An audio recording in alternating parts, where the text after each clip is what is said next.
baru perasan dia punya model ni ada ada bateri sekali.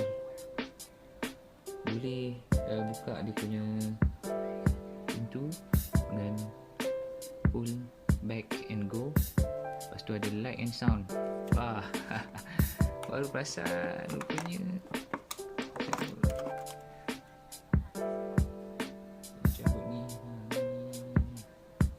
cabut baru ada bunyi.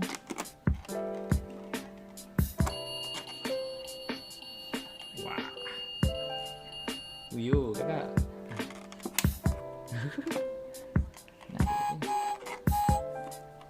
Oh, ada lampu sekali.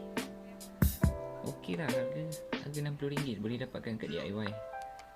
Alright.